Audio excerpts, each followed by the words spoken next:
lahap talaga.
We are secular our country is secular, we people कहीं भी ये नहीं होते हैं। अब क्या विकास अभी होगा हम इसके साथ चलिए उसको साथ लीजिए मित्रों। और चाहे के लोग दूर होते हुए सच्चाई ये है जो आप भी जानते हैं हम भी जानते हैं, लेकिन सच्चाई को एक दूसरे के द्वारा परिभाषित करना यानी एक दूसरे के द्वारा एक दूसरे में परिभाषित करना और उसका अनुकरण के लिए वातावरण तैयार करना, यही इस तरह के यानी भाषाई सम्मेलनों का या घटनाओं का मुख्य उद्देश्य है।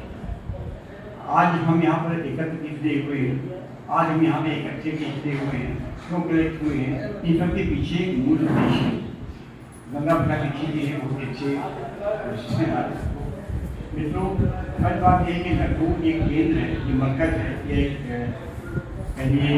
सेंटर है जहाँ पे आए दिन कार्यशालाएँ, वर्कशॉप, सेमिनार, अनुरूचियाँ, वार्तालाप न जाने कितने आए दिन होते रहते हैं। लेकिन ये रूप से पूछा जाए किसी से छोटी सी बात कि सार्थक संवाद किसको कहेंगे, सार्थक समारोह किसको कहेंगे, सार्थक रुचि किसको कहेंगे, कहीं न कहीं स्वयं में अपने आप में प्रश्न चिन्ह करता है। मित्रों, बहुत सी परिभाषाएँ होती है, बहुत सी परिभाषाएँ गढ़ी जाती है, बहुत सी परिभाषाएँ मैं स्वयं निकाल देते हैं। एक परिभाषा ये भी है कि हमारा अपना आकलन है या अपना मूल्यांकन है या अवलोकन है या यथार्थ के चित्रण के ऊपर रागत खड़े होते हैं कि जहाँ पर मंच भी सशक्त हो और अभ्यागत भी सशक्त हो, वही कार्य कहीं नहीं खाता। जब हमारी दृष्टि आती है मंच की ओर, वो भी कहीं न कहीं अपने आप में एक और जब हमारी अभ्यागत की ओर दृष्टि आती है तो भी जिसको दृष्टि आती है नतमस्तक होने की अधिक दूसरा मदद मिलता नहीं है, चाहे वो आप हो, चाहे आप हो, चाहे आप हो, यानी आप और आप से मिलकर ही हम। मित्रों, जब हम कहते हैं और आप कहते हैं एक महत्वपूर्ण लिंग बना गया। दोस्तों, संविधान से ऊपर कोई नहीं। ये वो व्यक्ति कहता है जो संविधान की ABCD भी नहीं जानता, या वो भी व्यक्ति कहता है जो संविधान का निरीक्षक होता है, पारंगत होता है। लेकिन संविधान की जो मूलभूत तत्व हैं उनको ये हम देखते हैं तो भारतीय संविधान में गौर कीजिएगा, सर्च कीजिएगा, हमारे अपने रिसर्च हैं, हम भी पढ़ होते हैं कि भारतीय संविधान, ध्यान दीजिएगा कि भारतीय संविधान दुनिया का एकमात्र ऐसा संविधान है जिसके पूरे संविधान में कहीं भी आई शब्द का प्रयोग नहीं किया गया है। कानून की जो परिभाषा प्रियम्बल से लेकर जो आरम्भ की गई है वो we the people of India यानी हम भारत के, यानी भारतीय संविधान विश्व का एक ऐसा अपने आप में अनूठा कहिए जो भी कहिए आप इस भाषा में या कोई वो नहीं है कहीं न कहीं, यानी हम अकेले कुछ भी नहीं है और हम आपके साथ मिलकर सब कुछ। मित्रों, जब मीडिया की बात आती है इसमें भी देख लीजिए आई कुछ नहीं है, कहीं न कहीं हम फोटोग्राफर यानी छायाकार भी कहते हैं तो संवाददाता। जब हम ऐसा बैठे हुए हमारे बहुत पुरानी जगह है अभ्यास हो गया है तो भगवान की कृपा है, हमको विनोद शुक्ला के पास और लोग साथ काम करने का मौका मिला है कि जब हम लोग किसी संवाद के लिए पत्रकारों को आमंत्रित करते थे तो एक बार एक हमने लिखा कि आप अपने मान्य अखबार के पत्रकारों को भेजे कर सकते, तो उनका क्या लिख हो गया, इसमें अवधि करके लोग अपने संवाददाताओं छायाकारों को भेजेंगे, तभी कवरेज साकार होगी। कहीं भी मतलब है कि हम एक दूरी किसी को उठा सकते हैं, 3 दूरी होती वो आती है तो लगता है कि नहीं, किसी को दूरी उठाने के पहले तो अपने आप का अवलोकन करना पड़ेगा। मित्रों, यहाँ पे कोई चर्चा नहीं, कोई चर्चा नहीं, कोई भाषण नहीं, कोई भाषणबाजी नहीं, कोई भाषण नहीं, कोई डिबेट नहीं, न कोई पुरस्कार है, न कोई पेश है, न कोई काम। मित्रों, है ये कि आज आपके सामने आप सब कुछ जानते हैं, हमसे बेहतर जानते हैं, हमने कई गुना अच्छा जानते हैं। हर व्यक्ति अपने आप में मुद्दन वाले नहीं होते। केंद्रीय कृषि विकास संस्थान जो एक पूरे कार्यों के समन्वयक हैं शिक्षण योजना पाने के कीबोर्ड में जो एक पूरे कार्यों के समन्वयक हैं शिक्षण योजना पाने के कीबोर्ड में का परिणाम है कि हम जितनी संख्या में वहाँ पर आए संदेश तो यह है मैं उन्हें करता हूँ कि वे अपने शब्दों में इसका पूरा हिस्सा शिक्षण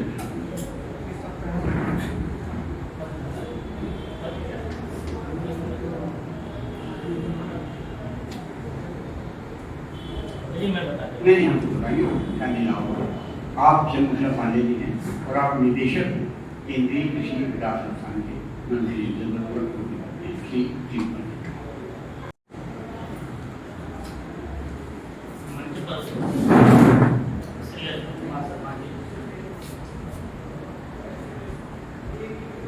जो बिहार राज्य शिक्षा एजेंसी में बतौर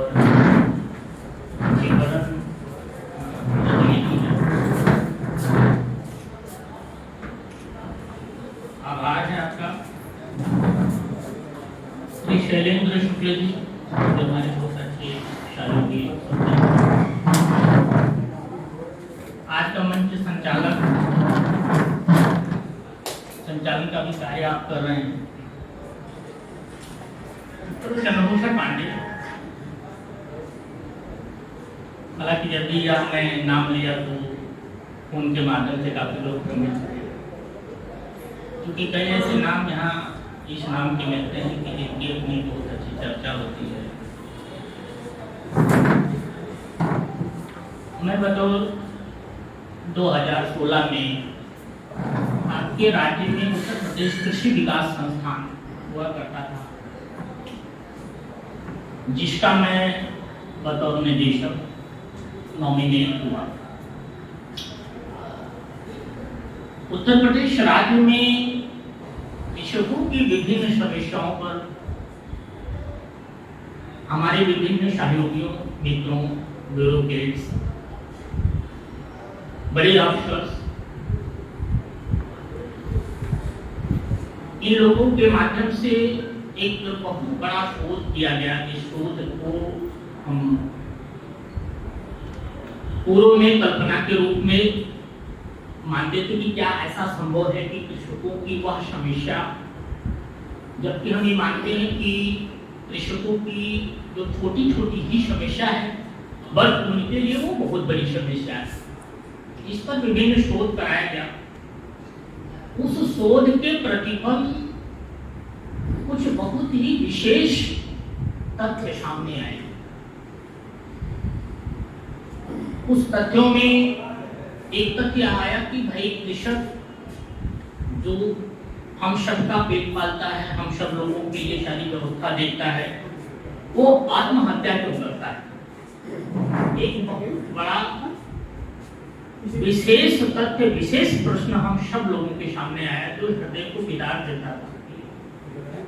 जो कृषक हमें भोजन देता है, जो कृषक हमारी अर्थव्यवस्था को सबसे अधिक भागीदारी देता है, जिस कृषक के माध्यम से हम विश्व के अर्थव्यवस्था में, विश्व की व्यवस्था में हम अपनी स्वयं की भागीदारी निर्धारित करते हैं, आज वही कृषक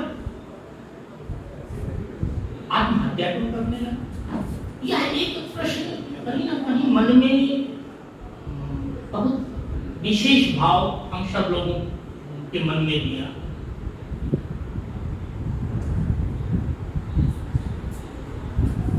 विभिन्न लोगों के माध्यम से, विभिन्न व्यवस्थाओं के माध्यम से, विभिन्न ग्रामीण स्तर पर व्यवस्थाओं के माध्यम से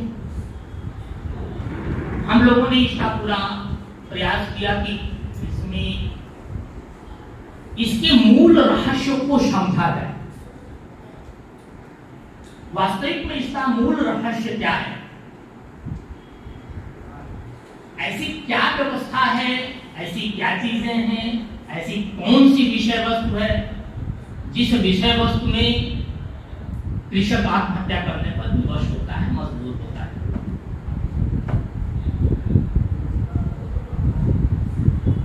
सम्मानित पत्रकार बंधुगण एवं यहाँ उपस्थित समस्त जनों को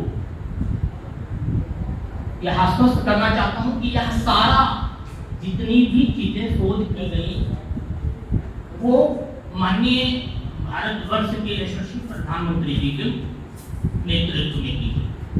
निश्चित तौर पर उनका आशीर्वाद, उनका सहयोग इस संस्थान के साथ पूरे तरीके से रहा। उसमें किसी भी प्रकार की कहीं कोई चीजें नहीं गई। जब जब हम लोगों ने जो शोध किया, जिस विषय को हम लोगों ने वहां भेजा, वो सारे शोध पर पूरे तरीके से हम सब लोगों का सहयोग होता रहा।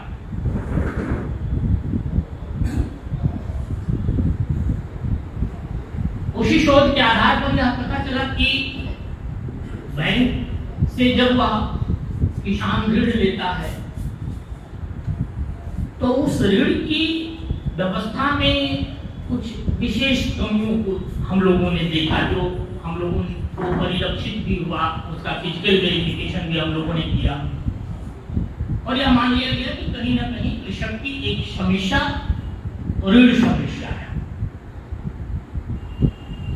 उस ऋण समस्या इस तरह से हम न्यूनतम स्तर पर पहुंचाएं, इसके क्रम में कई शोध, कई योजनाओं को हम लोगों ने निर्धारित किया, शोध किया कि कौन सी ऐसी योजना है जिस योजना को 100% यदि हम लोग जमीन पर लागू कर दें तो वह योजना 100% सफल होगा।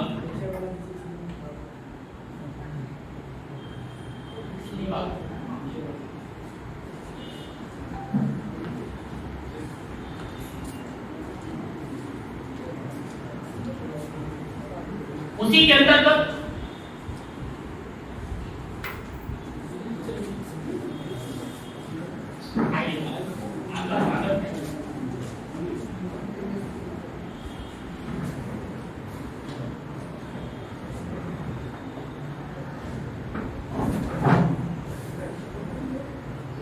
भारत सरकार को प्रस्तुत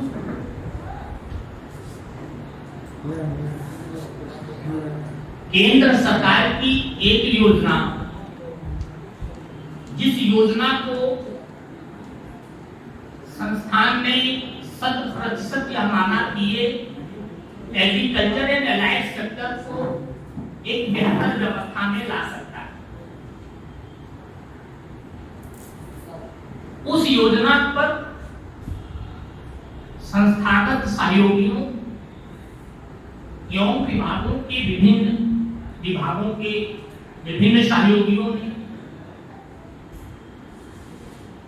उस पर सहयोग किया और यह देखा गया कि यदि हम दुग्ध को कृषि से जोड़ दें, वास्तविक रूप में एक सफलतम ग्रामीण व्यवस्था, एक विकसित ग्रामीण व्यवस्था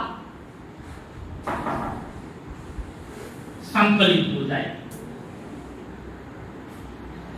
उसी के क्रम में मित्रों, दुग्ध एवं कृषि नीति भारत सरकार के अंश दुग्ध उद्यमिता विकास कार्यक्रम को हम लोगों ने अपने यहां से प्रस्तावित किया। उस प्रस्ताव को माननीय प्रधानमंत्री जी एवं माननीय अध्यक्ष नीति आयोग महोदय के माध्यम से अप्रूव किया गया और उस के साथ ही साथ इस संस्थान को 100% जो भी यहां से प्रस्तावित बजट दिया गया था, उस संपूर्ण बजट को भारत सरकार ने किया। इसी के साथ ही साथ 6 ऐसे उद्देश्य हैं जिस उद्देश्य के क्रम में औषधियों पर विशेष अध्ययन किया गया।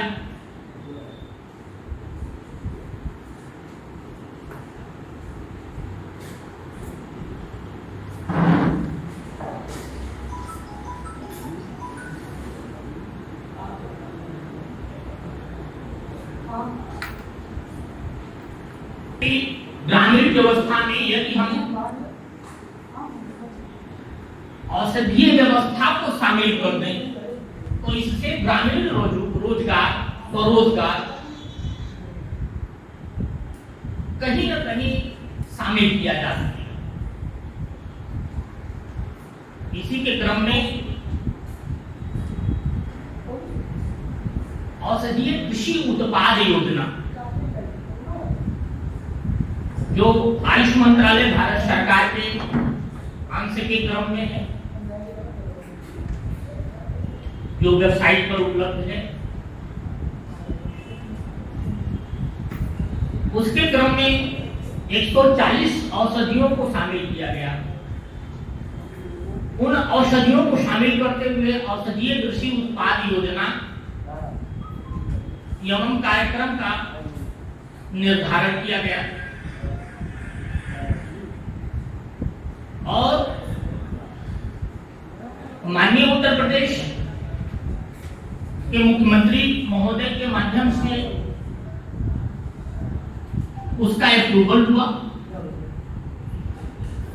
और इसके साथ ही साथ केंद्र सरकार ने भी इस पर अपनी अनुमति प्रदान की।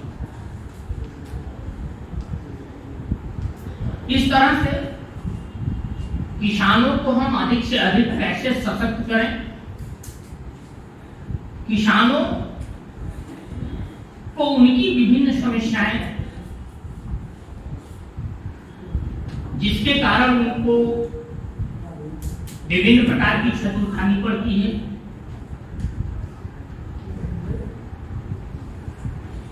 उस व्यवस्था को किया जाए।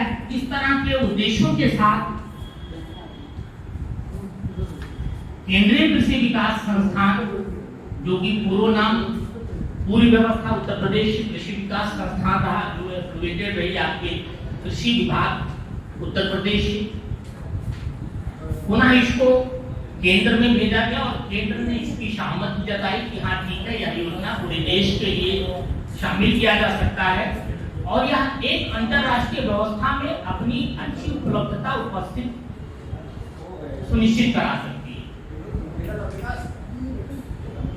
जिसके क्रम में प्रेस विज्ञप्ति जारी किया गया है, जिसमें आप सब लोगों को, पत्रकार बंधुओं को, सम्मानित मीडिया कर्मियों को ये उपलब्ध होगा।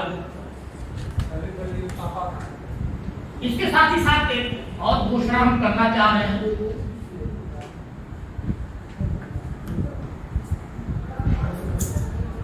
केंद्रीय कृषि विकास संस्थान एवं उत्तर प्रदेश कृषि विकास संस्थान में पूर्व में कुछ वैकेंसीज निकली,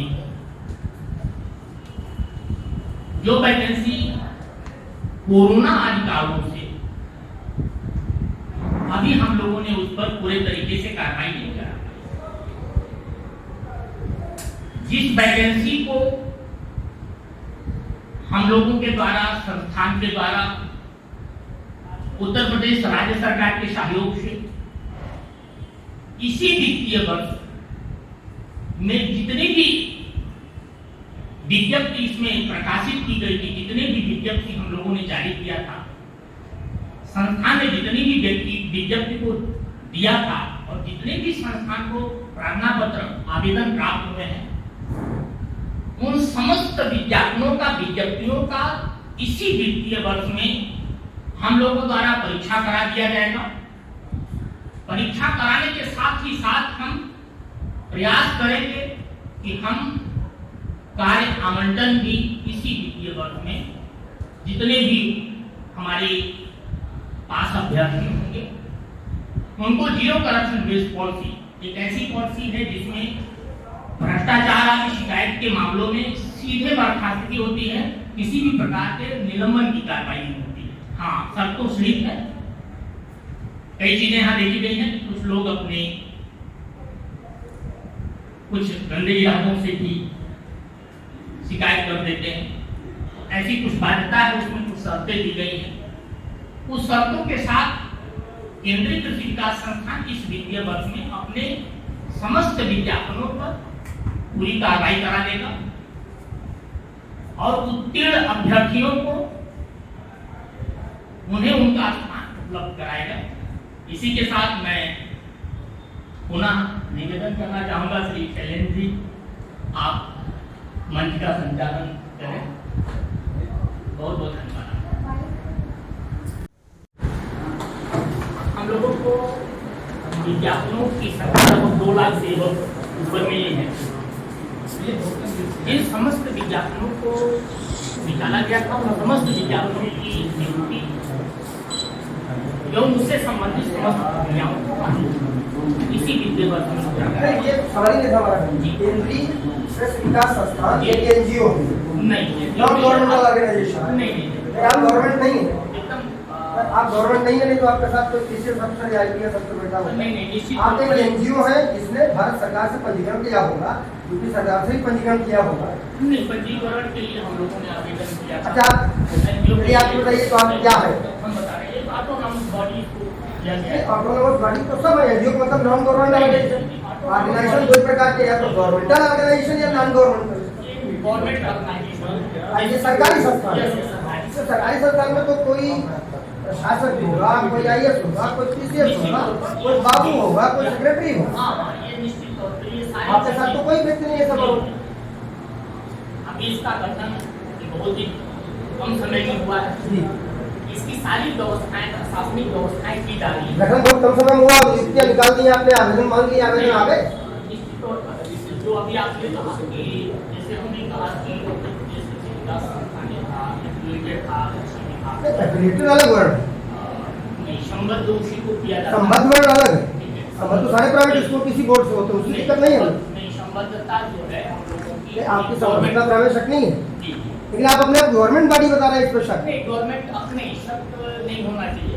नहीं, तो आप इसका कुछ प्रूफ देंगे तो हम मानेंगे। मैं एग्जैक्टली आप सब लोगों को इसके सारे नहीं, पंडित जी वल्ली भाई using the government logo, you are not affiliated as the government organisation. Exactly kindly give some proof. Yes, exactly मैं आप सब लोगों को उपलब्ध कराऊंगा कि सेकंड थिंग, इतनी नियुक्तियों के लिए आपने आवेदन निकाले थे और क्या उसमें आवेदन शुल्क था कोई, हाँ या ना? पूर्व में हम लोगों के यहाँ जो नियुक्तियाँ निकाली गई उसमें आवेदन शुल्क था। जिस आवेदन शुल्क की व्यवस्था हम लोगों ने सीधे डीएम के माध्यम से, डिस्ट्रिक्ट मजिस्ट्रेट के माध्यम से कॉलेज प्रशासन को चला गया। 1.5 लाख रुपए जो है ये हम लोगों के माध्यम से कॉलेज प्रशासन को अमीनाबाद राजकीय इंटर कॉलेज और हुसैनाबाद राजकीय इंटर कॉलेज कॉलेज के लिए नियुक्तियां नहीं बता रहा हूँ। यहाँ से भी हमारा सेंटर अलॉट हुआ था जिला मजिस्ट्रेट के माध्यम से। वो सेंटर हमारा जगह था हुसैनाबाद इंटर कॉलेज और अमीनाबाद राजकीय इंटर कॉलेज। इसकी सारी परीक्षाओं की व्यवस्था लोक सेवा आयोग के गाइडलाइन के क्रम में हुआ। हमारे संस्थान को उस समय 28,600 कुछ रुपये जो प्रार्थना पत्र के रूप में मिला था, स्वीकृति के रूप में मिला था। 28,600 कुछ रुपये कॉलेज प्रशासन को हम लोगों ने 1.5 लाख रुपए उपलब्ध कराए थे। 75,000 रुपए की कॉलेज को हम लोगों ने दिया। ये आप लोगों को स्तर के बाद बात करें विगत 2 वर्षों में ये कोरोना काल रहा। कोरोना काल में भारत सरकार को विभिन्न बदलाव दी गई, सारी चीजें दी गई और एकाएक स्टेट से सेंट्रल हो गया। इस सारी व्यवस्था में जो भी समय लगा उस समय के आधार पर भारत सरकार ने विभिन्न अप्रूवल के माध्यम से हमें गवर्नमेंट ऑर्गेनाइजेशन के लिए सेंट्रल। आप जो नियुक्तियां पे निकाली थी वो लोग कहाँ काम करने वाले थे? पर काम करने वाले। तो आप एक रोजगार एजेंसी के रूप में काम कर रहे थे? नहीं, रोजगार एजेंसी के रूप में नहीं है, हम स्वयं एक सेंट्रल एजेंसी के रूप में। ठीक बात, सेंट्रल एजेंसी के रूप में। लेकिन जो लोग नियुक्तियां जिनके लिए आपने निकाली थी वो भी नौकरी कहाँ करते थे? विभिन्न जगहों पर कर रहे हैं। तो विभिन्न जगहों पर उत्तर प्रदेश में कर रहे हैं, महाराष्ट्र में कुछ हमारे एम्प्लॉय हो गए। यही बात जानना है कि आप खुद में नौकरी उन्हें मतलब विभिन्न जगहों पर उनको नौकरी कराने के लिए बीच की एजेंसी थे? नहीं, हमारी स्वयं एक सेंट्रल एजेंसी है। सेंट्रल एजेंसी को एक तरीके से अधिकार है कि हम रोजगार सृजित करें और हम स्वयं रोजगार उपलब्ध करें। नहीं, लेकिन रोजगार सृजित करे, आदमी काम तो कहीं करेगा ना, कुछ काम तो करेगा में करेगा, ग्रामीण क्षेत्र में करेगा, रिजर्व में करेगा, ये सारी भाई। जैसे सरकार का लोक सेवा आयोग आपने बोला, जी, जी, जी। तो लोक सेवा आयोग में कोई नौकरी नहीं करता, लोक सेवा लोगों को भर्ती करके कहीं कहीं काम कराता है। लोक सेवा आयोग, मैंने कहा कि लोक सेवा आयोग ने गाइडलाइन। अच्छा, क्या आपके खिलाफ, कोई नहीं, अंतिम सवाल है हमारा, क्या आपके खिलाफ कहीं भी पूरे देश में किसी ने कोई शिकायत की है, हाँ या ना? ऑफिशियल बेस पे साक्ष्य के व्यवस्था नहीं, साक्ष्य के अभाव में की हो, लेकिन क्या किसी ने शिकायत की है? व्यक्तिगत व्यक्ति के द्वारा कोई शिकायत नहीं किया गया। अच्छा, किसके द्वारा शिकायत किया गया? वो एक मामला है, मामला न्यायालय में चल रहा है, जल्दी ही आपके खिलाफ शिकायत का कोई मामला न्यायालय में भी है? नहीं, मेरे खिलाफ व्यक्तिगत कोई मामला नहीं है, केंद्रीय व्यक्तिगत नहीं, संस्थान के खिलाफ वह भी मामला न्यायालय में है, सीधे आपको जानकारी। बस जनपद प्रयागराज में, जनपद हरदोई में, भाई ये जानना चाह रहे थे कि आप अपने यहाँ केंद्रीय कृषि विकास संस्थान में अपना कार्य करवाते हैं या किसी अन्य एजेंसी? नो, हमने आपको बता दिया, वो समझ में गए कि केंद्रीय कृषि विकास संस्थान स्वयं एक ऑटोनॉमस बॉडी है, एक सेंट्रल एजेंसी है, हम स्वयं जनरेट करते हैं और स्वयं हम उनको एम्प्लॉयमेंट देते हैं। नहीं, हमें जो समझना था वो हम समझ जी। अब आप बाकी लोगों से बात जी जी आम आदमी आम किसान कैसे आपके निश्चित तौर पर हमारा पंजीयन जनपद प्रयागराज, जनपद हरदोई, जनपद उन्नाव, इन जगहों पर हमारा पंजीयन हो चुका है। हम उस पंजीयन पर शीघ्र ही कार्रवाई करा करके इसी वित्तीय वर्ष में पंजीयन के लिए कोई शुल्क देना है? नो, कोई आप उनको किस असिस्टेंट मतलब कैसे सहायता प्रदान करेंगे? हम सीधे भी ऑनलाइन, हमारे यहाँ पंजीकरण है, हमारा फिजिकल इंस्पेक्शन भी जाता है वहाँ, हम उनसे भी पंजीयन करा रहे हैं। ऑनलाइन पंजीयन के बाद हम उनका परीक्षण करते हैं और सीमांत किसानों को, जिस लेवल के, जिस स्तर के किसान होते हैं, हम उनको उस योजना के स्तर पर आप मतलब जैसे लोन वगैरह? हाँ, हमारे यहाँ लोन भी है, लोन की व्यवस्था है, अनुदानित लोन है, जिसमें dairy entrepreneurship development scheme Uttar Pradesh में इंटरेस्ट सामान्य होता है, बैंक गाइडलाइन के आधार पर, बैंक गाइडलाइन के आधार पर। चलो, धन्यवाद।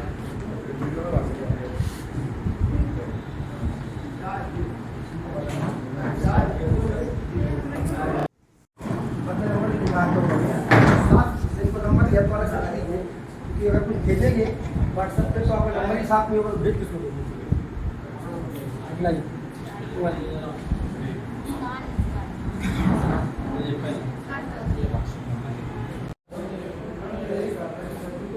नहीं, संस्थान की क्या होगा? संस्थान में काम नहीं, वो तो अपना ऑफिशियल है, हम लोग उससे हम लोगों का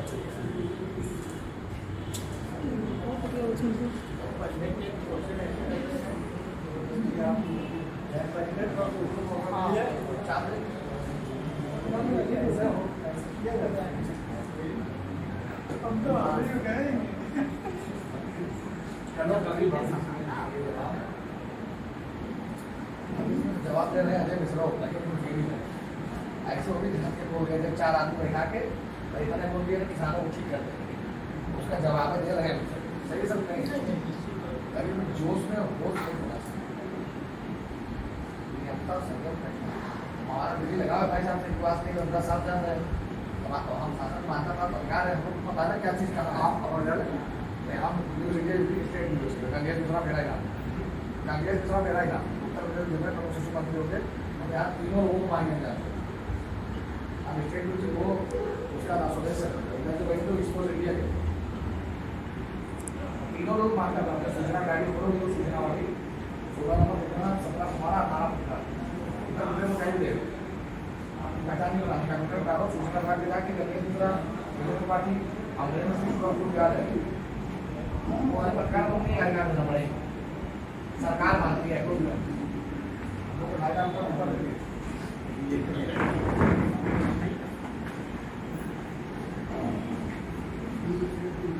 अरे तो उस लेवल पे करता तो चला दिया हम ये बात करूंगा सब बड़ा एक दूसरा में दूसरे में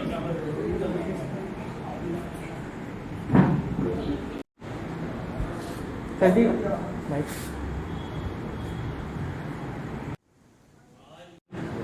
बड़ा इतिहास हो रहा है कि अभी जो समय है वो शक्ति उपासना का, और मैं भी एक शक्ति उपासक हूँ। आज इस पावन पर्व पर मैं अपने देश के माननीय प्रधानमंत्री नरेंद्र मोदी जी तथा उत्तर प्रदेश के माननीय मुख्यमंत्री श्री योगी आदित्यनाथ जी का और CHGDI के निदेशक श्री चंद्रभूषण पांडे जी के और हमारे बड़े भाई श्री राघवेंद्र स्वामी जी तथा हमारे सभी मीडिया भाई बहनों और देश के समस्त किसान भाई बहनों, देश के सभी गणमान्य जनता का मैं आभार व्यक्त करता हूँ जिन्होंने मुझे बिहार राज्य में सेवा करने का दायित्व दिया। सबसे बड़ा मैं आभार अपने बिहार राज्य के केवाल राज्य के वंशज श्री उपेंद्र कुमार जी, कुमू जी तथा वीरेंद्र कुमार जी का आभार व्यक्त करता हूँ तथा कोटि कोटि नमन करता हूँ जिन्होंने मेरे मान की रक्षा के लिए पूरे 100 एकड़ जमीन दान स्वरूप केंद्रीय कृषि विकास संस्थान को देश हित में समर्पित किया। मैं अशोक कुमार शर्मा, सिवान जिला निवासी, माननीय प्रधानमंत्री जी तथा माननीय उत्तर प्रदेश के मुख्यमंत्री जी का आभार व्यक्त करता हूँ जिन्होंने बिहार राज्य को इतनी बड़ी सौगात देकर मेरे बिहार राज्य की जनता का कायाकल्प किया। इसके लिए मैं बिहार राज्य की समस्त जनता तथा किसान भाइयों की तरफ से आभार व्यक्त करता हूँ। मैं माननीय प्रधानमंत्री जी से अनुरोध करता हूँ कि बिहार राज्य के बांका जिला में माननीय प्रधानमंत्री जी के कर कमलों से ही शिलान्यास तथा देश हित में जो केंद्रीय कृषि विकास संस्थान द्वारा योगदान देने का अवसर श्री माननीय चंद्रभूषण पांडे जी से के द्वारा दिया गया है, मैं अपनी पूरी निष्ठा तथा ईमानदारी से निभाऊंगा। जय जी हिंद, जय किसान, जय भारत।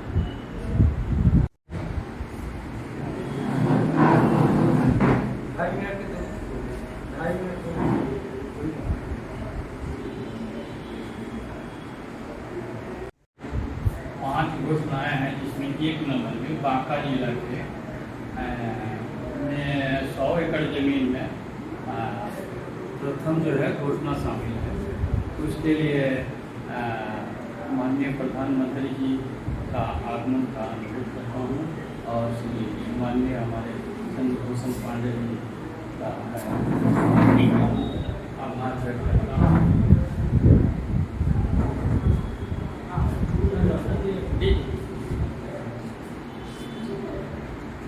मित्रों, एक महत्वपूर्ण घोषणा छूट गई है। बिहार राज्य के बांका जनपद में केंद्रीय कृषि विकास संस्थान को श्री अशोक कुमार शर्मा जी द्वारा, जो केंद्रीय कृषि विकास संस्थान के सम्मानित सदस्य हैं, उनके माध्यम से 100 एकड़ जमीन संस्थान को शासकीय औद्योगिक इकाई निर्माण हेतु प्रदान कराया गया है। इसके लिए उन्हें संस्थान कोटिशा धन्यवाद ज्ञापित करती है, उनका आभार व्यक्त करती है। भविष्य में संस्थान उनके द्वारा किए गए अनुबंधों के आधार पर जो भी यथोचित व्यवस्था होगी उसको करने का प्रयास करेंगे। इस घोषणा के साथ एक महत्वपूर्ण बिंदु और जनपद अलीगढ़ में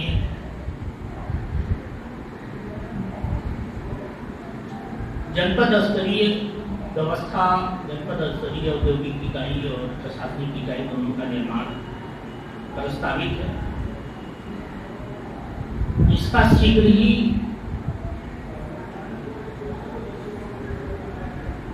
भौतिक परीक्षण करा करके भौतिक व्यवस्था के अधीन घोषणा शामिल की जाएगी, घोषणा की जाएगी।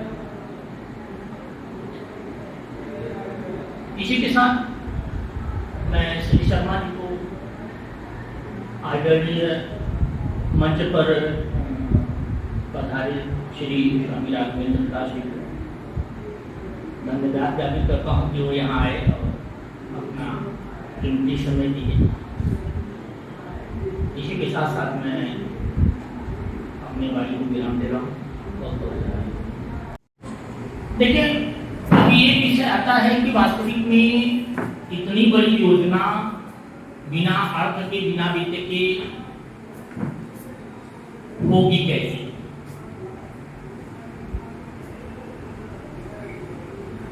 तो उत्तर प्रदेश सरकार के साथ किए गए अनुबंध में 2018 में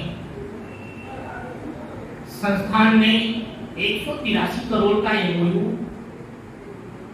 पारित किया था, जिसके क्रम में संस्थान विभिन्न प्रकार से निवेश की व्यवस्था प्रावधानित की है। इसमें हमारे साथ फॉरेन इन्वेस्टमेंट भी शामिल है। उसके साथ साथ हम घरेलू निवेश को भी अपने यहाँ शामिल करते हुए उसका स्वागत करते हैं। इसके साथ ही साथ सुरक्षित निवेश, जो भी हमारे यहाँ औद्योगिक इकाइयों का निर्माण होगा, हम उसमें किसी भी प्रकार से कोई शेयर्स नहीं किसी को देंगे। हम उसमें इंटरेस्ट की गारंटी देंगे, ब्याज की गारंटी देंगे, हम शेयर की गारंटी नहीं देंगे, ताकि किसी भी प्रकार का भविष्य में कोई विवाद पैदा न हो। इसका ध्यान रखते हुए 100% निवेश की गारंटी युक्त व्यवस्था हमारे यहाँ प्राविधानिक है। और इसी के साथ ही साथ 183 करोड़ का जो अनुबंध किया गया है उत्तर प्रदेश राज्य सरकार के साथ, उसको बढ़ते हुए क्रम में हम लोगों का विभिन्न व्यवस्था के अधीन निवेश प्रस्ताव प्रस्तुत हमारे यहाँ है। और उस निवेश को, फॉरेन निवेश को लाने के लिए, उस फॉरेन निवेश को प्राप्त करने के लिए विभिन्न कार्रवाइयां हमारे यहाँ प्रचलित हैं, जो शीघ्र ही भौतिक रूप से उपलब्ध होते हुए इस योजना का क्रियान्वयन उसके माध्यम से संचालित करेंगे। इसके साथ ही साथ भारत सरकार ने हमारे संस्थान को बजट के रूप में संस्थान के माध्यम से प्रस्तुत किया गया जो बजट रहा वो 11,931 करोड़ 31,80 करोड़। यह बजट भारत सरकार को प्रस्तुत किया गया था, जो वहां से पास हुआ है। उस बजट के क्रम में भी हम लोग काम कर रहे हैं। तो केंद्र सरकार, राज्य सरकार और घरेलू और विदेशी निवेश के माध्यम से संस्थान की समस्त योजनाओं का क्रियान्वयन करने का प्रयास किया जाएगा। संस्थान में जो रोजगार की व्यवस्था है, जो सृजित रोजगार है, उस रोजगार को बढ़ते हुए क्रम में हम लोग निर्धारित करने का प्रयास करेंगे।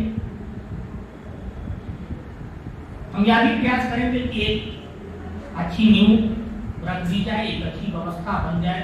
माननीय प्रधानमंत्री जी, माननीय मुख्यमंत्री जी की अपेक्षानुसार तो देश को जीरो करप्शन बेस्ड व्यवस्था देने की का प्रयास है, उस पर हम लोग चल रहे हैं।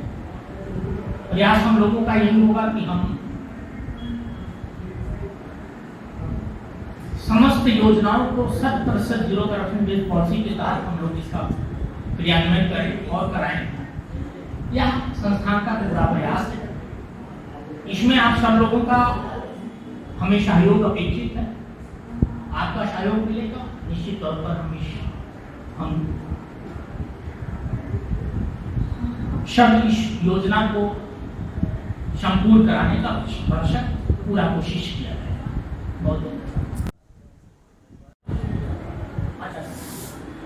इसके साथ ही साथ बिहार राज्य के केवाल वंशज, जिन्होंने संस्थान को अनुबंधों के साथ 100 एकड़ जमीन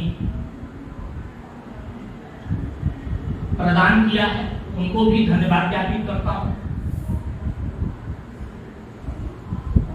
मैं उस वंशज के संपूर्ण उन प्रतिनिधियों को, सम्मानित सदस्यों को धन्यवाद ज्ञापित करूंगा जिन्होंने संस्थान के सहयोग में अपना हाथ बढ़ाया। हमारा प्रयास ये रहेगा कि संस्थान द्वारा किए गए अनुबंधों का अक्षरशः पालन किया जाए। इस पर हम लोग आगे बढ़ रहे हैं। शीघ्र ही एक मजबूत व्यवस्था प्रदान करते हुए जनता में अपनी समस्त योजनाओं को ले जाने का प्रयास किया जाएगा। बहुत तकनीक के क्रम में क्या कर रहे हैं? जो आपको भर्तियां करनी हैं, रोजगार देना है, और रोजगार के उपरांत जो कार्य किया जाएगा उसमें आप तकनीक का किस प्रकार से उपयोग करने वाले हैं और किन तकनीकी संस्थाओं के साथ आप सहयोग करने की अपेक्षा रखते हैं या करने के लिए आपने प्लान किया है? बहुत ही अच्छा प्रश्न आपने किया। हम लोग संस्थान सीधे जमीनी स्तर पर आर्टिफिशियल इंटेलिजेंस का उपयोग करेंगे। माइक पे आइए। क्या आपको पता है, आज ही माननीय प्रधानमंत्री महोदय ने भारतीय अंतरिक्ष संघ का शुभारंभ किया है। संस्थान भारतीय अंतरिक्ष संघ में अपना क्या स्थान देखता है? अभी तो फिलहाल जो प्रश्न आपने किया है, निश्चित तौर पर आपका पूर्व आयोजित कार्यक्रम जो कि इंदिरा गांधी प्रतिष्ठान में था, मार्स ऑडिटोरियम में, उसके क्रम में संस्थान इस भारतीय अंतरिक्ष संघ में अपना क्या स्थान देखता है?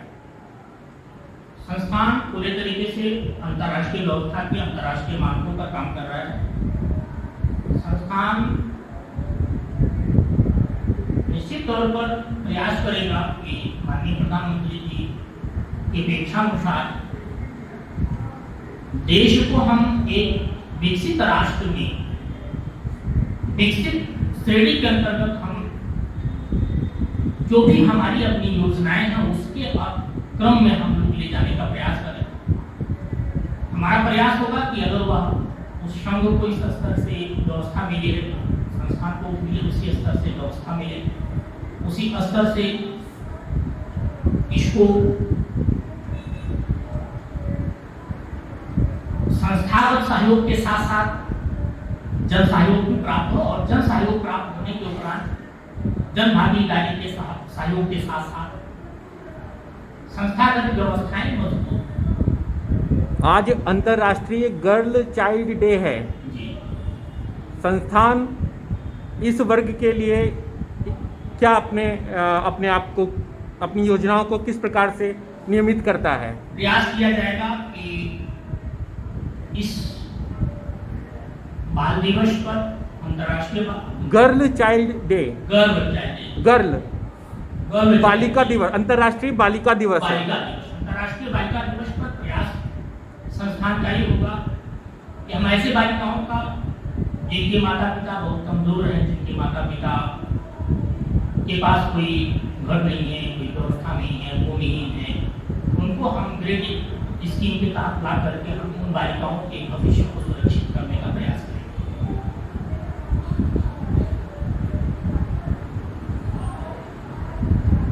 और संस्थान की जो आयुष योजनाएं हैं, औषधीय पौध मिशन, उसके क्रम में आप किस प्रकार का रोजगार सृजन कर रहे हैं और इससे जनहित कैसे क्या है, क्या व्यवस्था है? बहुत अच्छा प्रश्न आपने किया। आयुष मिशन के तहत उत्तर प्रदेश सरकार में प्रस्तुत किए गए औषधीय कृषि उत्पाद योजना, जिसके तहत प्रति जनपद में संस्थागत पंजीकृत लगभग 10,000 ऐसे कृषक जो सीधे हमसे जुड़ करके ब्याज रहित शाखीय व्यवस्था प्राप्त कर सकेंगे, उसके द्वारा हम लोग प्रयास करेंगे कि वहाँ ग्रामीण स्तर पर स्वरोजगार विकसित हो, ग्रामीण स्तर पर स्वरोजगार, उसके साथ ही साथ हम विभिन्न संस्थानों के साथ, विभिन्न आयुष इकाइयों के साथ, विभिन्न मेडिकल संस्थानों के साथ हम जुड़ करके उनसे संबंधित औषधियाँ जो हैं वो तो भिन्न भिन्न भौगोलिकीय क्षेत्रों में भिन्न भिन्न औषधियों के रूप में पाई जाती हैं। हाँ, इसी के आधार पर ही औषधीय कृषि तो संस्थान का स्कोप कितना है? संस्थान का इसमें स्कोप जी दायरा, हाँ, इसका दायरा हम संपूर्ण भारतवर्ष से लेकर के चलेंगे, प्रयास करेंगे, क्योंकि बहुत बड़ी योजना है, बहुत बड़ा कार्यक्रम है, बहुत बड़ी चीजें हैं, एक साथ पूरा करना संभव नहीं है, किंतु हमारा प्रयास होगा कि हम शीघ्र अतिशीघ्र पूरे देश में इस योजना का विस्तार कर पाए, संस्था का विस्तार कर पाए।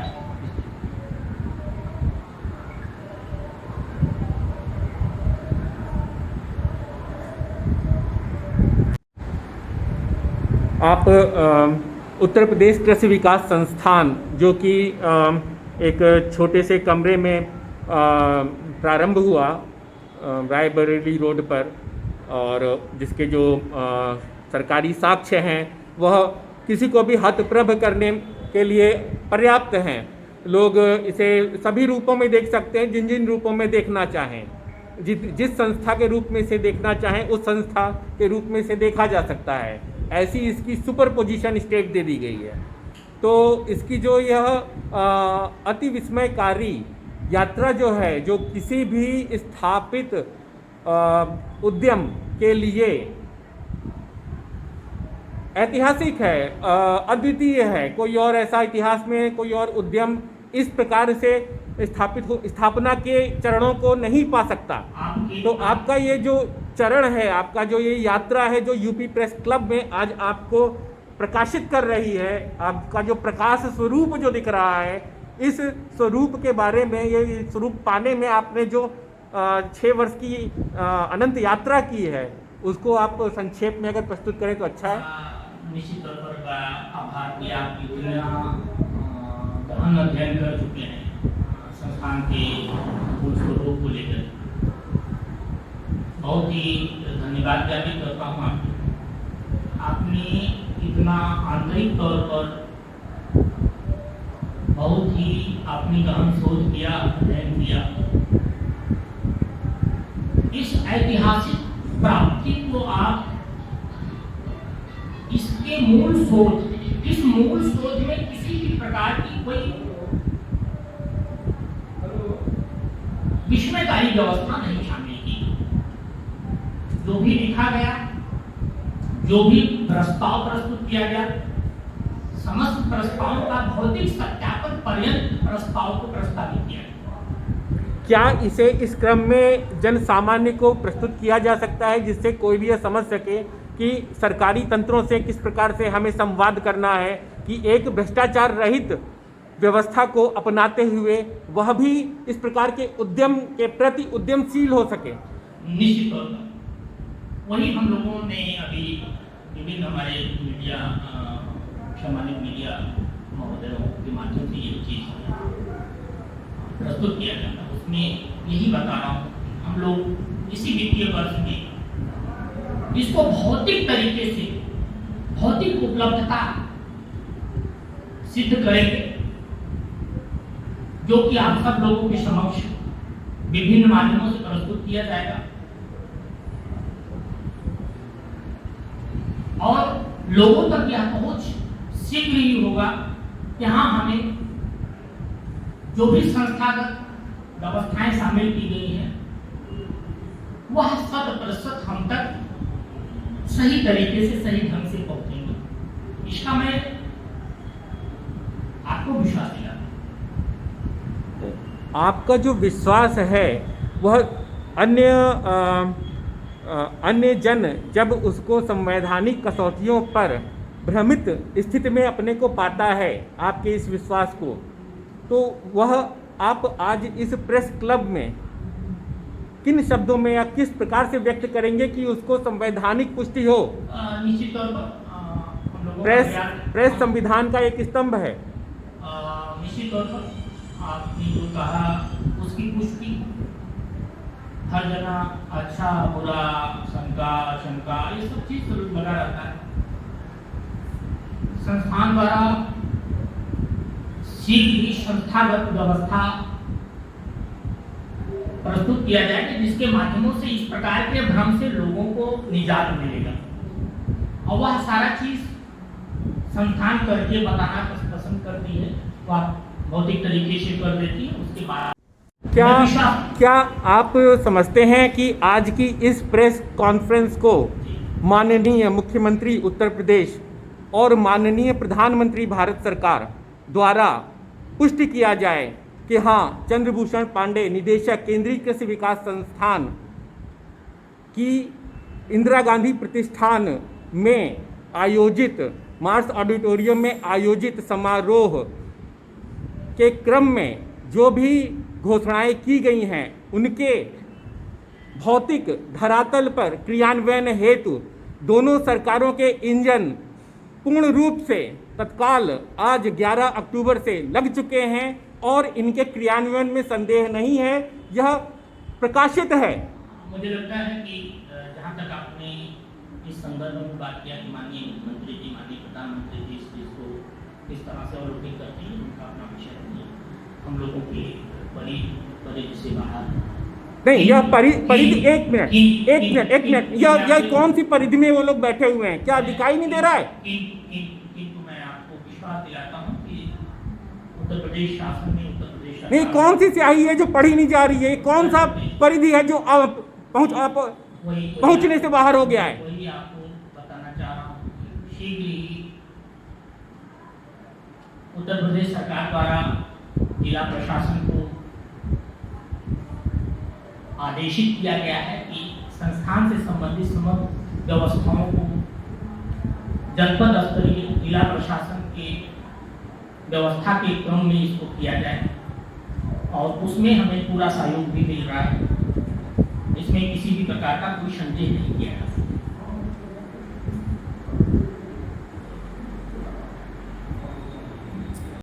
क्या आप मानते हैं आपके संस्थान को संवैधानिक दर्जा है? हमें लगता है कि यदि जिला प्रशासन किसी संस्थागत इकाई का संचालन,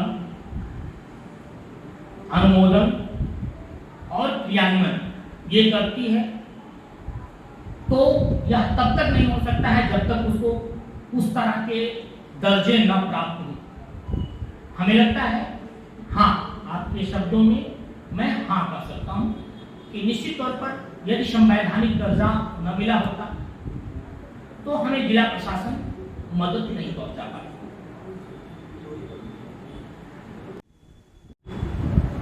और हम सब लोग कहीं ना कहीं संविधान के दायरे में आते हैं, वो चाहे एक संस्थान के रूप में, चाहे सेंट्रल एजेंसी के रूप में, चाहे ऑटोनॉमस बॉडी के रूप में। यदि हम ऑटोनॉमस बॉडी अप्रूव्ड हैं, गवर्नमेंट ऑर्गेनाइजेशन अप्रूव्ड है, सेंट्रल पीएसयू अप्रूव्ड है, तो निश्चित तौर पर सेंट्रल पीएसयू और ऑटोनॉमस बॉडी के रूप में संवैधानिक दर्जा।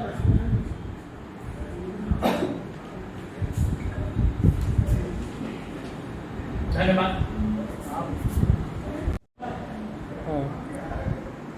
महामारी के प्रथम चरण में जो आपके एसोसिएट सेंट्रल हेडक्वार्टर ने प्रयास किए थे, उन प्रयासों के क्रम में जिन अभ्यर्थियों से आवेदन ईमेल पर प्राप्त किए गए हैं, उनको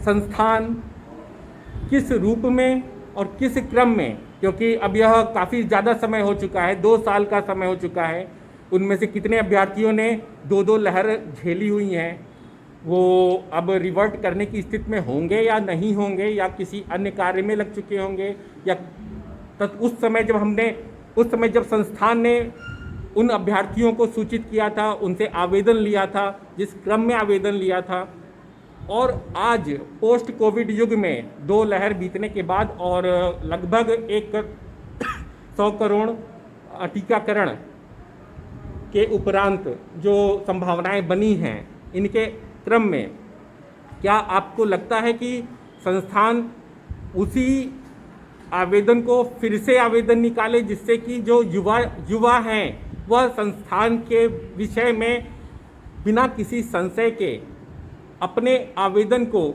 मजबूती से रख सकें, क्योंकि संस्थान के जो उद्देश्य हैं वह नौकरी पाना नहीं है, यह ब्रह्मांडीय अन्वेषण से जुड़ा है। अगर आप आज घोषित किए गए भारतीय अंतरिक्ष संघ के टैगलाइन भूमंडल से ब्रह्मांड तक का अवलोकन करेंगे तो क्या आप यह सोचते हैं कि 20 मई 2020 से लेकर 25 जून 2020 तक के लिए जो जॉब निकाली गई थी उसे पुनः निकाला जाए और भारतवर्ष के अभ्यर्थियों को एक बड़ा अवसर दिया जाए इस नए डिजिटल साइबर फिजिकल युग में। प्रयास यही किया जाएगा। इसी का हम लोगों ने भी पूर्व में भी हमारे काफ़ी मीडिया कर्मियों ने इस चीज़ को प्रश्न भी किया, उस पर हमारा उत्तर भी रहा। और संस्थागत व्यवस्था के अधीन हम उन समस्त एप्लीकेशन को, जितने भी आवेदन हमें मिले हैं वित्तीय वर्ष 2020-21 में, जितने भी आवेदन हम लोगों के यहाँ आए हुए, संस्थान को प्राप्त हुए समस्त आवेदनों का निस्तारण इसी वित्तीय वर्ष में कर दिया जाए। नहीं, वो आवेदन तो रहेंगे ही रहेंगे। मैं इसमें चीज़ों को पोस्ट कोविड युग संदर्भ में देखे जाने के लिए कह रहा हूँ। इसकी आवश्यकता नहीं, इसकी आवश्यकता है। आप शायद प्रश्न को ध्यान नहीं दे पा रहे हैं, नहीं, पूरा संदर्भ नहीं ले पा रहे हैं। निश्चित तौर पर आपके संदर्भ को पूरे तरीके से हमने प्राप्त किया। इस संदर्भ में एक ही कहना है, इसमें संस्थागत स्वीकृति है, निर्णय है। संस्थान इसी वित्तीय वर्ष में उन समस्त आवेदनों पर पूरी कार्रवाई करा देगा, समस्त नियुक्तियों को करने का प्रयास करेगा और युवा शक्ति को जो मानसिक तौर पर कोविड पोस्ट कोविड को लेकर, मैं उनके सहित बात कर रहा हूँ, किसी को छोड़ने की बात नहीं कह रहा हूँ। मैं और लोगों को अवसर देने की बात कर रहा हूँ, जिससे कि इस डिजिटल युग में साइबर फिजिकल जो संभावनाएं हैं उनका उचित दोहन किया जा सके संस्थान की शक्तियों द्वारा। संस्थान इस प्रयास में है कि जितने भी हमारे आवेदक हैं उन समस्त आवेदकों को हम मौका दें, इन समस्त आवेदनों पर विचार करें। सारे लोगों में, युवाओं में यदि हम इस चीज को करने में सफल होते हैं, इसके पर्यंत हम प्रयास करेंगे कि आवश्यकता अनुसार, योजना अनुसार, व्यवस्था अनुसार नए सृजित पदों में, नई व्यवस्थाओं के क्रम में हम आगे की कार्रवाई करेंगे। वर्तमान में संस्थागत यह निर्णय लिया गया है कि इस वित्तीय वर्ष में जितने भी हमारे पूर्व में जारी विज्ञप्तियां हैं, समस्त विज्ञप्तियों को संपूर्ण करा दिया जाएगा, उसकी समस्त कार्रवाई करा दी जाएगी। धन्यवाद। सही, अभी 6 बजा नहीं है साहब, आइए इधर। अभी 6 नहीं बजा है। ये जो आपका संस्थान है कृषकों के लिए इतना वृहद, कृषक यानी सामान्य जन, जो कि प्राथमिक अगर जन श्रेणी कही जाए तो उनकी प्राथमिकता आती है, प्राथमिक श्रेणी आती है। वो द्वितीय, जो कि प्राकृतिक संसाधनों से सीधे जुड़े होते हैं। तो इस प्रथम श्रेणी के वर्ग को, जो कि प्रकृति के साथ सीधे जुड़ करके काम कर रहा है, उसको आप प्रकृति के क्रम में किस प्रकार की सुरक्षा, ज्ञान रक्षा और कौन सा कवच इस डिजिटल युग में प्रदान करने वाले हैं, उसकी के लिए आपने क्या नीतियां सोच रखी हैं, या संस्थान इस विषय में क्या सोचता है, इस विषय में आप कुछ प्रकाश डालेंगे? ओ धीमे सर, प्लीज माइक पे आ जाइए,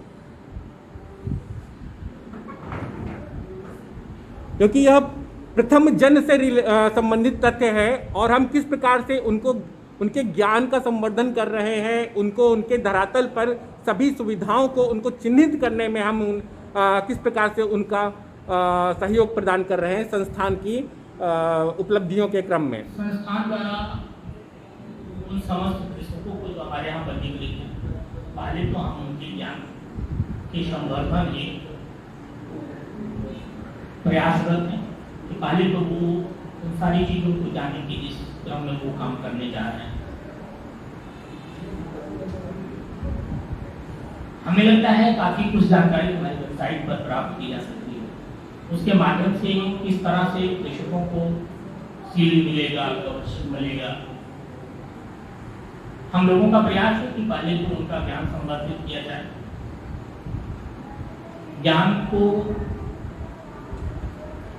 के संवर्धन के पर्यंत कहीं न कहीं उनमें स्वयं उस तरह की शक्तियां प्राप्त होने लगेंगी कि उस शक्तियों के क्रम में वो काफी कुछ चीजें अपने आप को स्वयं कर लेंगे। सीमांत किसान जितने हैं, उन सीमांत किसानों को, कृषकों को, जो बहुत ही अल्प आय कृषक वर्ग है, बहुत ही अल्प आय सीमांत है, ऐसे कृषकों को हम लोग चिन्हित करेंगे। काफी कुछ किया जा चुका है, काफी पंजीकरण हमारा हो चुका है और उस पंजीकरण पर हम लोग शीघ्र ही अपना व्यक्तिगत फिजिकल रूप से काम कराना सुनिश्चित कराएंगे। इसके क्रम में संस्थागत योजनाओं का सीधे लाभ उन तक पहुंचना चालू हो जाएगा। उस लाभ के क्रम में उन्हें काफी कुछ चीजें मिलेंगी।